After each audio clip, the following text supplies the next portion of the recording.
Fiercer, bolder, and definitely leveled up. Yan ang minamanifest ng ilang AOS barkada sa 2025. Tulad ni Julian San Jose na may pinaplano ng mga concerts here and abroad. Ngayong 2025 din daw siya magbabalik serye. Pero this year, mas pagtutuunan daw ng pansin ni Asia's Limitless Star ang kanyang mental health. For this year, I want to focus really on my growth and ayun sa kung ano yung makakapagpa-calm ng isip ko or sa peace of mind.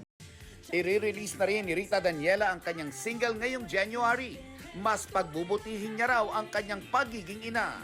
Marami raw siyang natutunan sa 2024 na dadalihin niya sa taon ngayon. Doon tayo sa tama.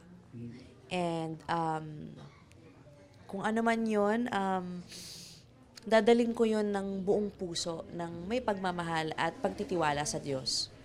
Rising up to every challenge din ang natutulan ni Kaylin Alcantara noong nagdaang taon.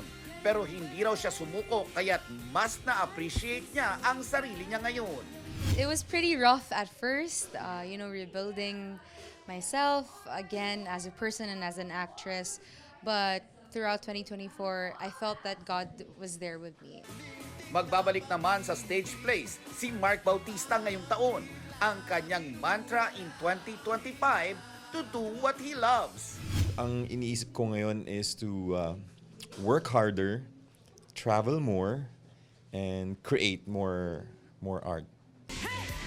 Kung nag-level up ang mga Kapuso Stars, expect more daw sa kanilang all-out Sunday pasabog na all-out performances sa mas pinatinding all-out Sundays. Abangan nyo itong 2025 because we're gonna do a lot of different things. So parang it's not gonna be your usual AOS.